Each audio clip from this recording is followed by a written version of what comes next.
Somo la leo lina kichwa cha habari maongezeko. Anasema maongezeko.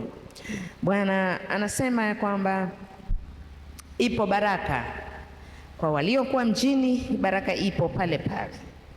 Kwa waliokuwa vijijini, baraka iko pale pale. Kwa wanaolima, baraka iko pale pale.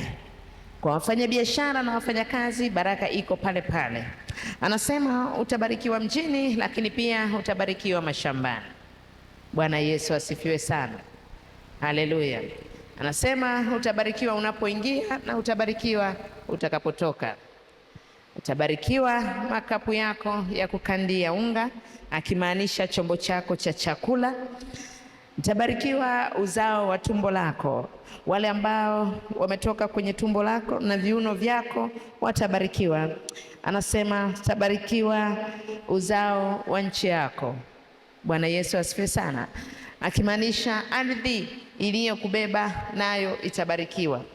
Anasema utabarikiwa wanyama wako wa mifugo, maongeo ya ng'ombe wako, wadogo kwa wakubwa, kondoo zako, wafugaji. Hapa ndo eneo lenu, kwamba ipo baraka kwenye habari ya mifugo. Kila aina ya mfugo unaofuga utabarikiwa.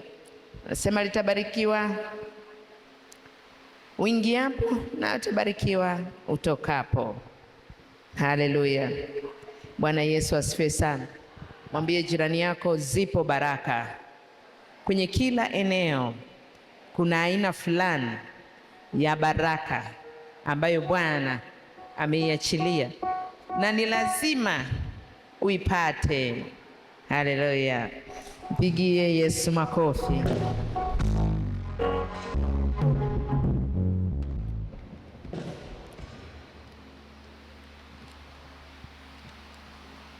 Haleluya.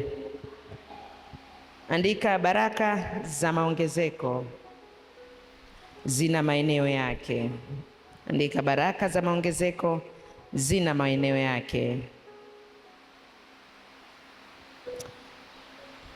Baraka za maongezeko zina maeneo yake.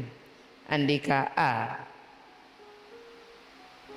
Andika wazazi. Tasoma Kumbukumbu la Torati 5 mstari wake ule wa 16.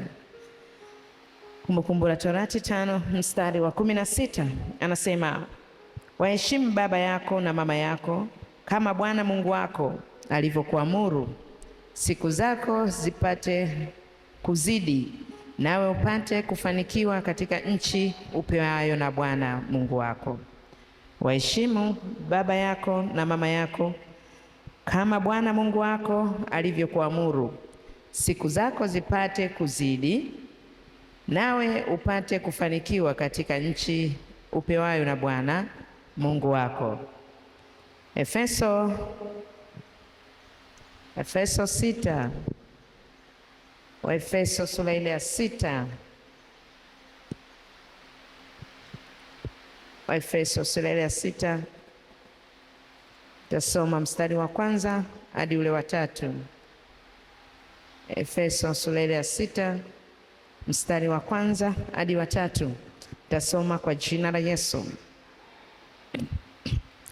Enyi watoto, watiini wazazi wenu katika Bwana, maana hii ndiyo haki. Waheshimu baba yako na mama yako.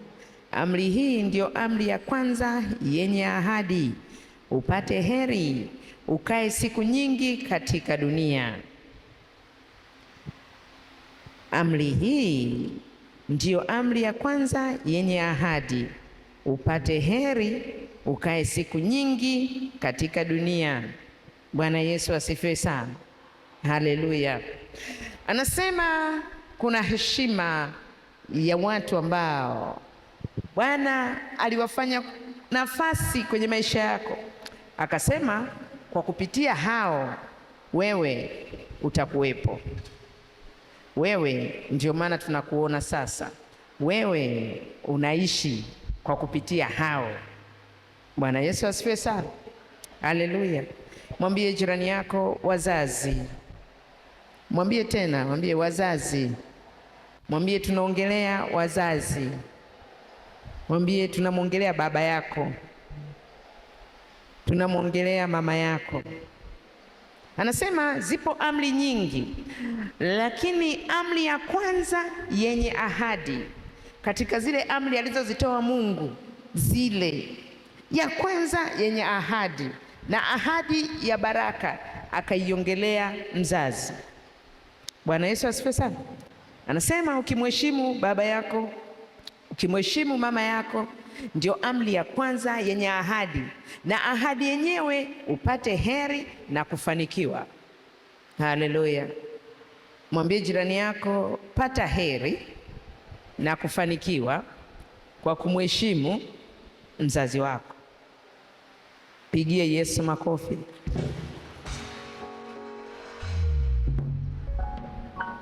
Pigie Yesu makofi mengi.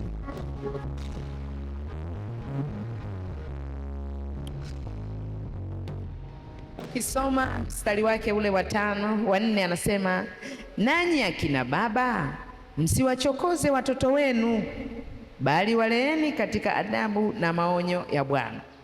Nanyi akina baba msiwachokoze watoto wenu, bali waleeni katika adabu na maonyo ya Bwana. Anasema msiwachokoze watoto wenu. Kwa nini walikiongezea hiki? Kwa nini walikiongezea pale? Kwa sababu, sema kwa sababu, wazazi wengi sana ni wakorofi, hasa wakifika kwenye kaumri fulani hivi, kitu kidogo na ulaaniwe. Mimi nakwambia nitakulaani, mimi nakwambia usichokoze wenzako, kwani uzee mimi ndo nimekupa?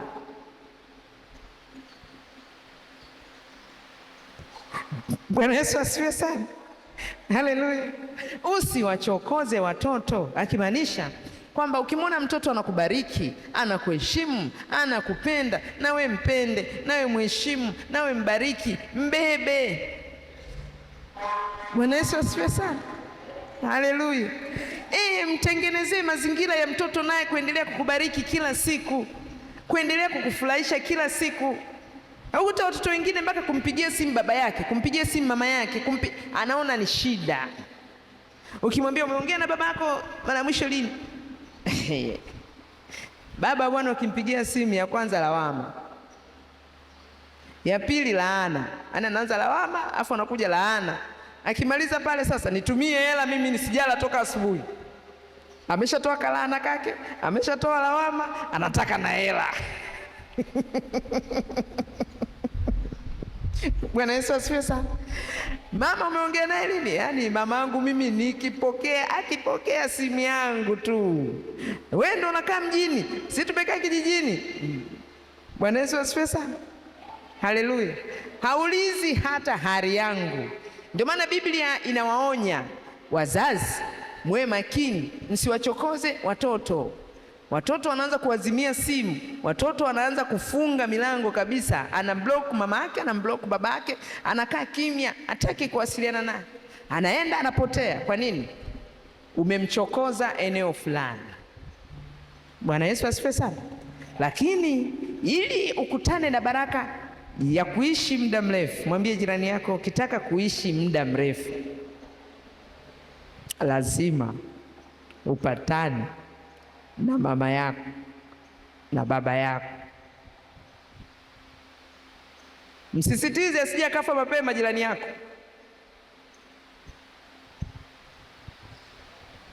Lazima upatane naye. Ukasome Isaya 65 mstari wake ule, anza mstari wa 20 mpaka wa 23. Anasema inawezekana ukawa na dhambi ukaishi miaka 100, lakini utakuwa umelaaniwa. Kwa nini? Kwa sababu watoto wengi, wazazi wengi, vijana wengi, akishafikia kalevo fulani anaanza kusema, ujue mimi babangu mchawi sana, ujue mimi mama yangu mchawi sana, ujue mimi mjomba amenilea lakini mchawi. Unajua ni mchawi. Wewe ungekuwa mchawi, ungekuwa na wewe, si ungekuwa mchawi? Wewe umekulea mwenyewe, usiwe mchawi. Muulize, mwambie amekulea mwenyewe, usio mchawi na wewe. Kama vinyama vya watu walikuwa nakula, si mlikuwa mnakula wote? Vile vinyama alivyokuwa analeta nyumbani, kama ni vya mikono vya watoto, si na wewe umekula? Sasa kama mchawi, kwa nini na usiwe mchawi mkubwa zaidi? Sababu umeanza kula toka udogo. Anakulisha kinyama, anakulisha kimaini cha mtoto, anakulisha kiutumbo mpaka umefika hapo, na bado unajiita wewe sio mchawi, ila yeye aliyekubeba mchawi. Subiri nikwambie kitu. Sema subiri nikwambie kitu. Somo ni kubwa, lakini nataka niliongelea hapo vizuri, kwa sababu baraka zenu nyingi zimefungwa hapo. Bwana Yesu asifiwe sana. Haiwezekani, mwambie jirani yako, haiwezekani akawa mchawi kiasi hicho. Umenielewa sawa sawa? Umenielewa sawa sawa? Anaweza akawa mchawi, lakini isiwe ya kiasi hicho. Kuna wengine wanapenda, kuna mwingine ni mshirikina. Mwambie jirani yako, mwingine ni mshirikina tu. Unajua kuna tofauti ya mchawi na mshirikina, ingawa wote kwenye Biblia wanawekwa kwenye kundi moja: mlonzi, mlogaji, mshirikina wote wamewekwa kwenye kundi moja. Kuna yule anayeenda kwa mganga na kuna yule anayepaa mwenyewe. Kuna yule anaenda kuchukua dawa na kuna yule ambaye usiku yeye mwenyewe ndo anachomoka kwenye mwili, anapita kuatisha wenzake. Tofauti. Bwana Yesu asifiwe sana.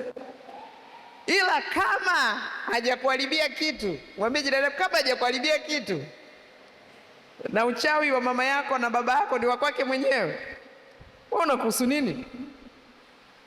Bwana Yesu asifiwe sana. Kwa sababu mama yako hawezi kuua mtoto wako bila wewe kukubali. Mtoto wako wewe hawezi kuuliwa na mama yako bila wewe au mume wako kukubali.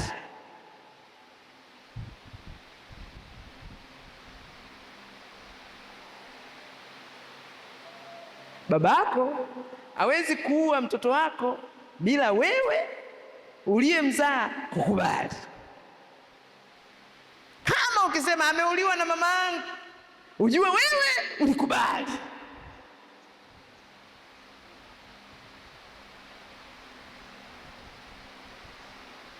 Kila mtu ana nguvu ambayo amepewa na Mungu ya kulinda vilivyotoka kwenye tumbo lake. Ndio maana una uwezo wa kukibariki au wa kukiruhusu kife mapema. Kwa hiyo unapoongelea mchawi, anatakiwa aanze kukuua wewe. Sema anatakiwa aanze kuniua mimi, mzazi wangu. Sema vizuri, unaogopa nini? Sema mzazi wangu anatakiwa aanze kuniua mimi kabla hajagusa mtoto wangu, kwa sababu wa kwangu si mali yake, ila mimi ana kibali naye.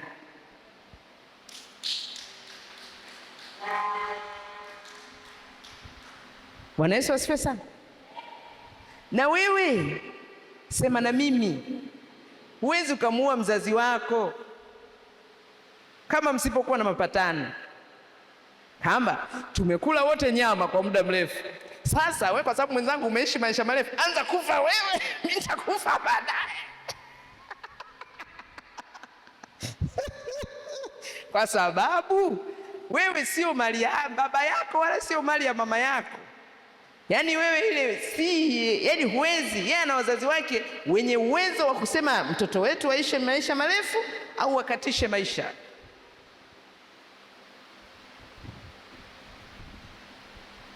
Bwana Yesu asifiwe sana. Haleluya. Kamtafute Absalom kwenye Samueli wa kwanza, Samueli wa pili 17, Samueli wa pili 17 mstari wake wa kwanza mpaka wa 5. Anatafuta kumuua baba yake. Baba yake anaitwa Daudi. Anasema nimuue ili nipate nafasi ya Daudi, lakini kwa sababu Daudi si wa Absalom, bali Daudi ndio ana uwezo wa kuruhusu Absalom auliwe. Absalom anamtafuta Daudi ili amuue, anamtafuta babake ili amuue akafe. lakini Daudi alipoamua kumtafuta Absalom akamuua.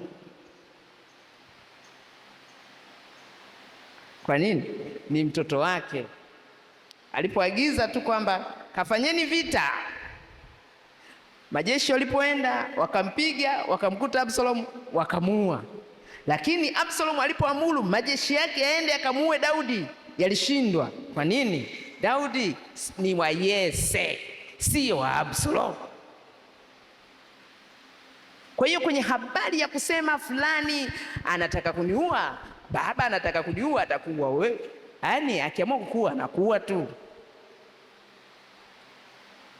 lakini uruhusiwi kumnyoshea kidole, kwa sababu yeye ndo anasababisha uishi maisha mazuri au uishi maisha mabovu. Akilaani unalaanika kweli kweli, akikuharibu unaharibika kweli kweli, akisema ufe utakufa tu. Pigie Yesu makofi.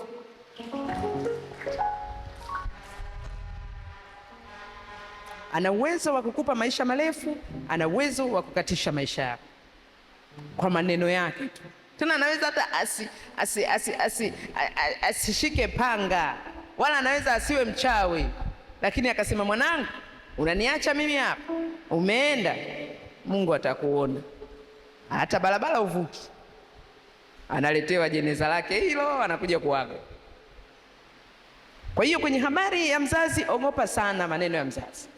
Ndio amri pekee yenye ahadi ya mafanikio, yenye ahadi ya uheri wa maisha yako. Mwambie jirani yako, yenye ahadi ya mafanikio, yenye ahadi ya uheri wa maisha yako. Pigie Yesu makofi mengi.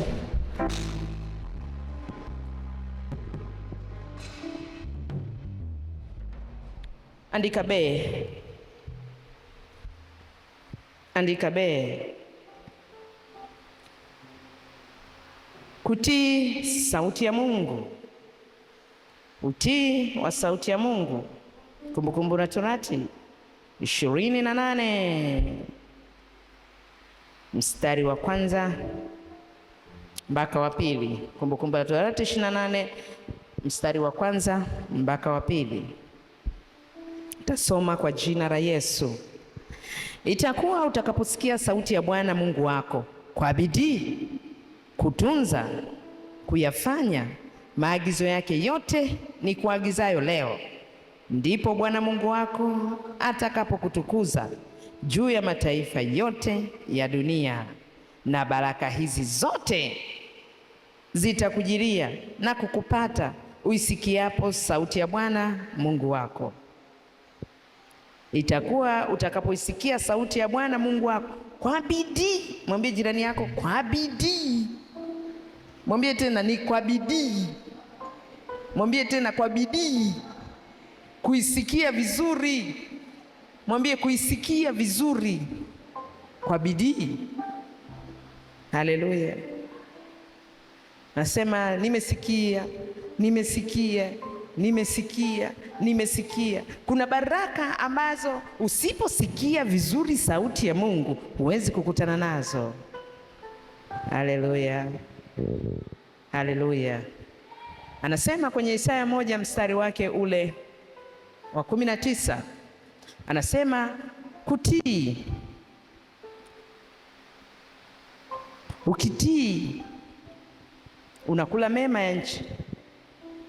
Ukitii unakula mema ya nchi. Kamtafute Sauli, kamtafute Sauli, Sauli, Sauli. Kwenye Samueli wa kwanza sura yake ile ya 15. Samueli wa kwanza sura yake ile ya 15. Mstari wa kwanza mpaka wa 3, Bwana anamwagiza Sauli, anamwambia nenda kawaue Waamaleki wote, usimwache hata mmoja.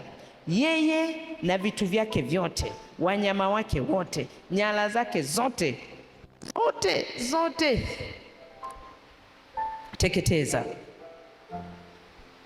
Ukifika kuanzia mstari wa 19 mpaka wa 23, Sauli ameteketeza watu, akawaacha wafalme, akawaacha watu wazuri wazuri, akawaacha ng'ombe wanono wanono. Aliambiwa teketeza wote, yeye akawaacha ambao anawaona hawa watakuwa baraka kwenye maisha yangu. Ukisoma Kumbukumbu la Torati 7 mstari wake wa 16, Kumbukumbu la Torati 7:16 anasema, teketeza vyote wala usiwahurumie, jicho lako lisihurumie yoyote. Sauli alisikia sauti ya Bwana. Kilichofanyika cha pili ni kwamba hakuteketeza wote. Bwana Yesu asifiwe sana. Kwa hiyo hakuisikia sauti ya Bwana kwa bidii. Bwana akasema, ufalme wako leo umeraruliwa, na umeraruliwa amepewa jirani yako. Jirani yake ambaye ni nani? Ni Daudi mwana wa Yese. Haleluya. Kufanikiwa kwa Sauli kulitokana na kutii. Unaenda kwa mfalme wa Israeli, akatii. Lakini kwenye habari ya kuendelea kuwa mfalme akashindwa, kwa sababu hakuisikiza sauti ya Bwana, hakusikiza maagizo. Wapo watu ambao wanakutanaga na Bwana kwenye habari ya kusikia.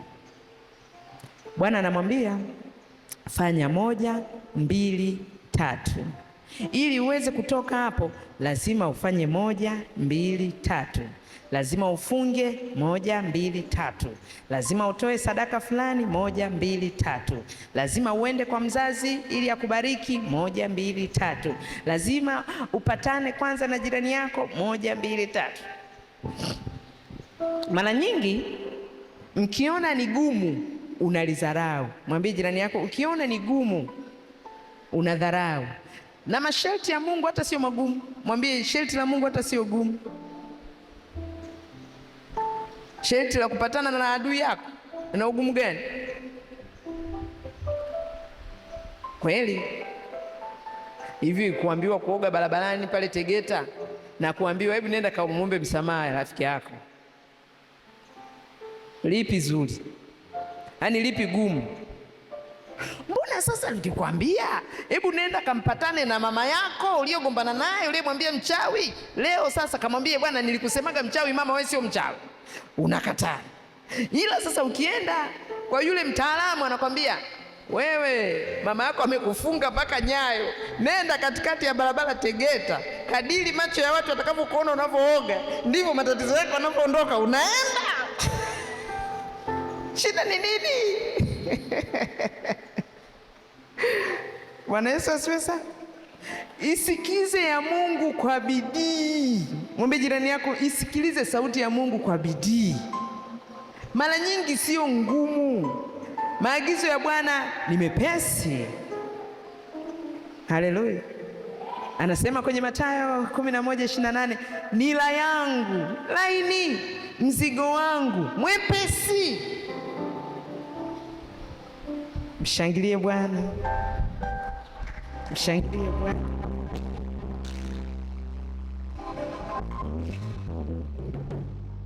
Haleluya. Pigie Yesu makofi mengi.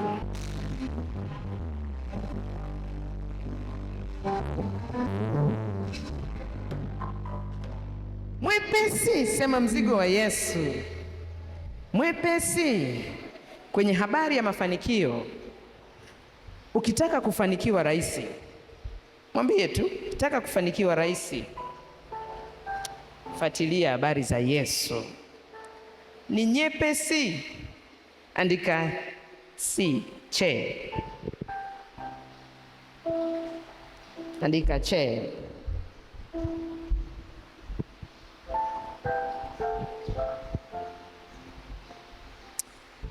Andika uvumilivu.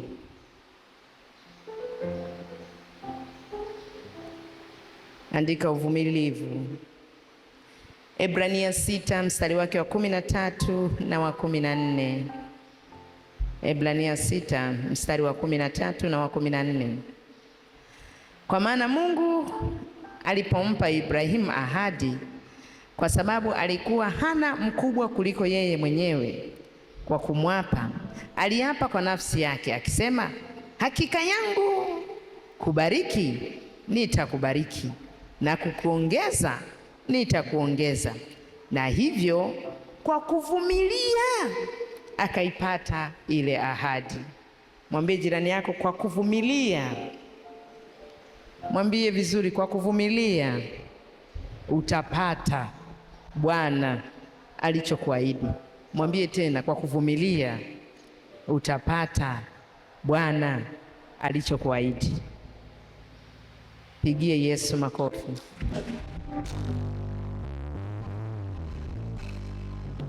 Anasema ahadi ilikuwa kubwa mno, ya muda mrefu mno.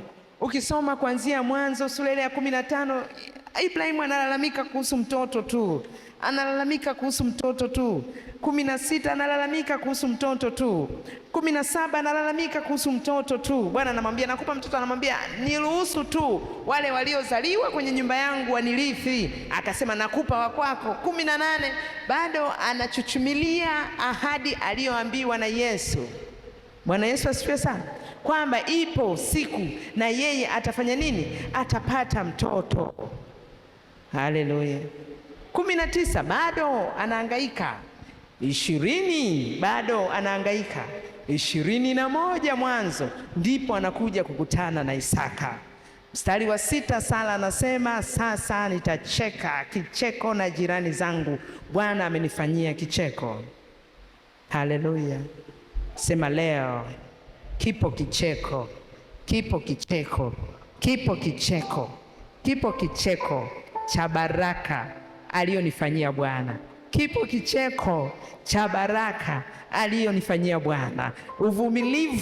Uvumilivu wangu, kipo kicheko. Mwambie kipo kicheko. Bwana akufanye ucheke, jirani zako nao wachekelee. Pigie Yesu makofi.